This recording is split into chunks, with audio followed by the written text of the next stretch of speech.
And a book to accompany Scientific Eye has been published by Bell and Hyman. It's available from your local supplier and most good booksellers.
Two computer programs developed from the Science and Technology series are available on disc for the BBC B Computer, together with a booklet for teachers. These can be obtained from GSN Educational Software, 214 Stamford Street, Ashton-under-Lyme, Lancashire, or from the Education Officer of your local ITV company.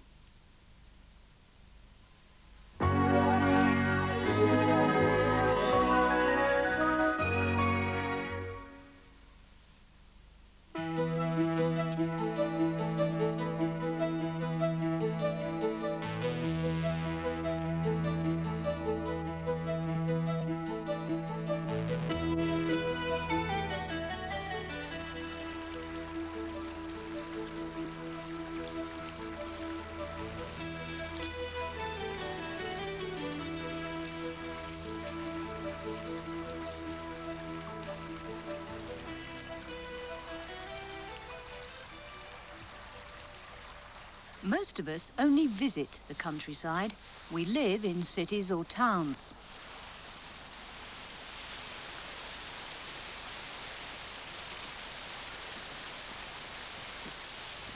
A day spent walking in open country is a change from the routines of city life. Some will go walking in groups, others alone. But what starts as a pleasant activity may not end so happily.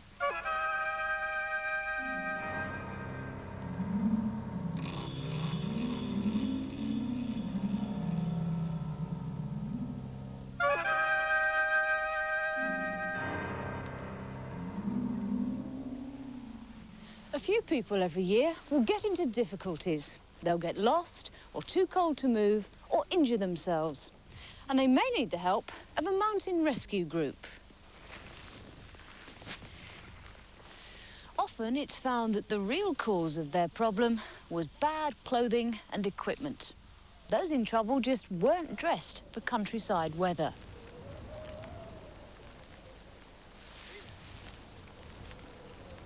The question is, what should we wear?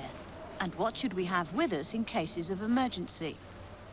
In hilly countryside, weather can change extremely quickly. What starts as a warm day can end with cloud and freezing rain. Winds can be biting cold.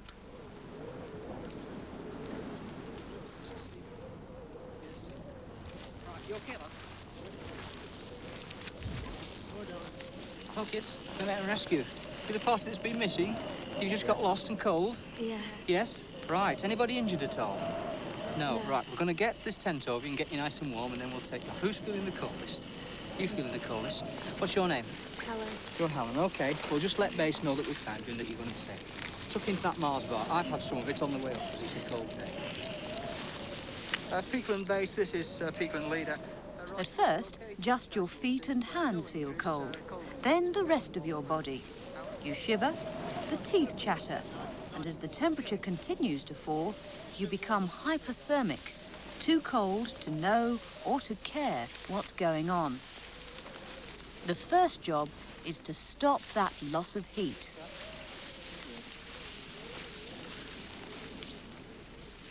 A windproof tent keeps out the chilling winds. Gradually, the air temperature starts to rise with the heat energy from all those bodies inside the tent. Just fasten this round, you know. A thick layer of insulation stops any further loss of heat energy. The body temperature stops falling. Okay. Above all, countryside clothing needs to provide heat insulation. But what clothes will do that?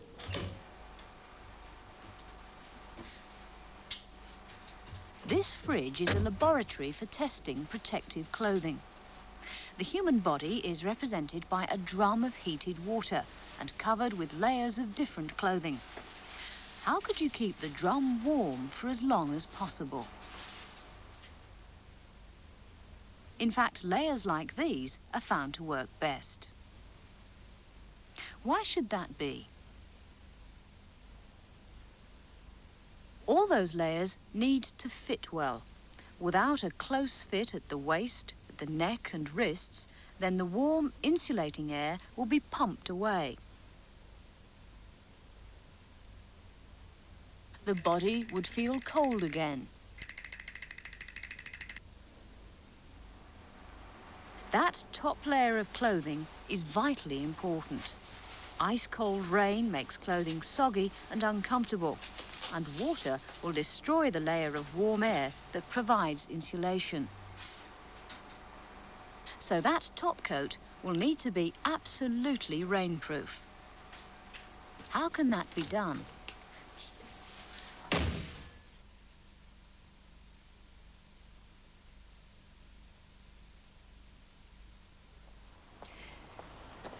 Anoraks are cut from rolls of material and sewn together to the correct shape and size. That material may have been woven from cotton threads or from nylon. Nylon materials and most cottons are not by themselves waterproof.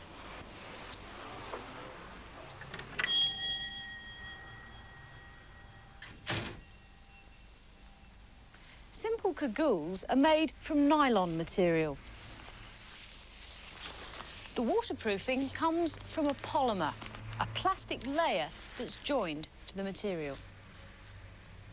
The nylon itself has been woven to produce a crisscross of threads. Water can pass through. A plastic layer bonded to the nylon makes a waterproof material. This type of jacket is made with cotton. The cotton threads are spread with wax.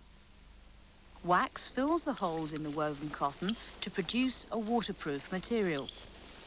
The jacket will need re-waxing from time to time to keep it waterproof. Expensive jackets like this one are made with layers of nylon material. Sandwiched between the nylon layers is a middle layer of polymer. It's that middle layer that keeps the whole jacket waterproof.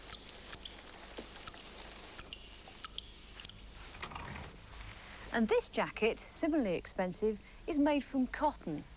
But it's a bit different. It doesn't get its waterproofing from waxes or polymers.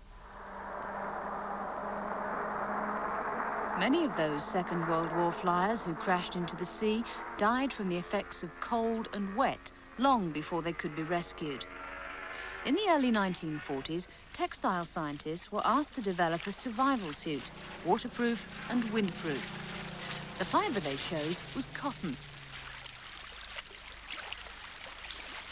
Cotton threads are made from the mass of fluffy fibres that surround cotton seeds. Those fibres can vary in length from only a few millimetres to several centimetres. Only the longer fibres were used for the making of survival suits. But how can those fibres be turned into threads? The first requirement is to tease out the fibres, separate them from the mast, and at the same time remove the plant debris seed and leaf stalk, etc. The material then goes on to carding, which teases the fibres out and produces a web virtually of single fibre thickness. This web is then taken and combed, which opens the fibres and arranges them into a parallel mass. This parallel mass is then fed to the spinning frame, which draws the fibres out and at the same time inserts twist to produce a thread. So, from fibres only a few centimetres long come huge lengths of cotton thread. And because the cotton itself is produced naturally by plants and not made in a factory, those threads will vary just slightly in thickness. This machine is measuring the number of thick and thin sections along a thread. Survival suits were made from threads where there was very little variation in thickness. The threads get their strength from twisting fibres together. When untwisted, the thread falls apart. This machine is measuring the number of twists in a length of cotton. Threads for survival suits were called soft threads. They didn't have as many twists in them as usual.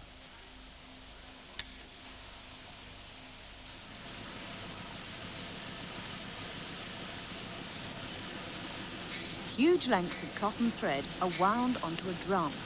This will be the warp, the long threads that run the length of the woven material. A weaving machine crisscrosses that warp with a cotton weft. The shuttle carries the thread from side to side to produce lengths of material.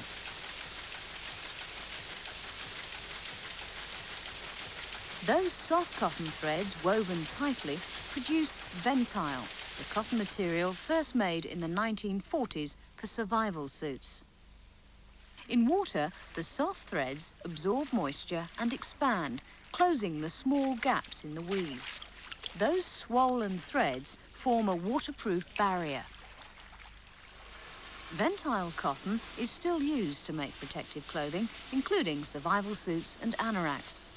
But how can it be compared with more modern materials that use nylon and layers of polymer?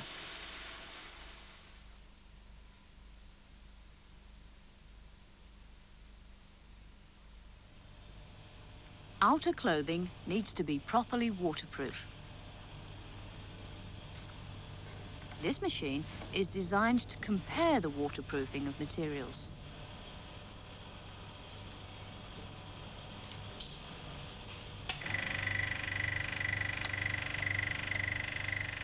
A pump pushes water against pieces of fabric.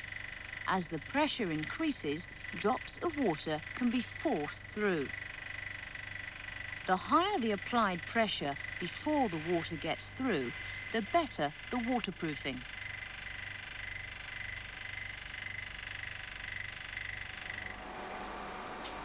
Efficient top jackets will also be windproof. Cold winds could blow away that layer of warm air close to the body. Insulation experiments will be repeated in the biting wind of an electric fan.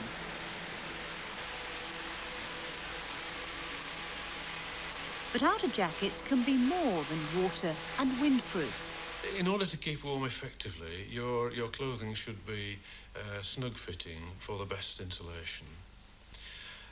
It's important to realise that whenever you're moving, you're walking or whatever, your body's moving, but your clothes are moving also.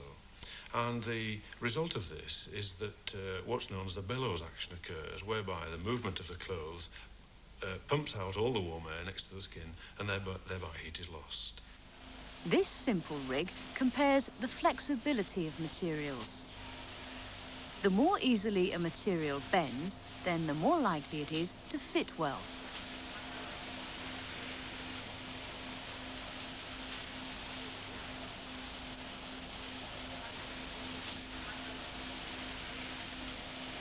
And there's another problem. The harder you work, the more you sweat. and this has to evaporate from your body, and this is a temperature controlling mechanism. Now, your clothing has to be such that this water vapour can pass through, but the rainwater is kept from the outside. Each of the 4 dishes contains water trapped by material. Some materials let water vapour escape. The dishes lose mass. Watertight materials trap both the water and the water vapour. The mass remains unchanged.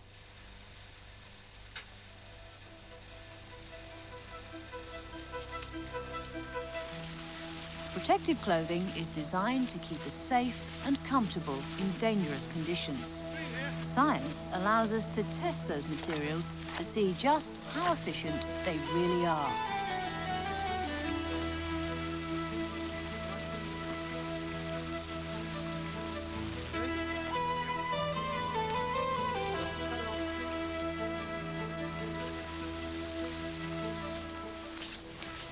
For countryside walking, you need good, insulating clothing to keep the heat energy in, including a hat.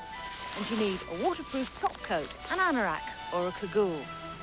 You need that clothing and some food, even in the summer. That way, you won't need the help of a rescue group.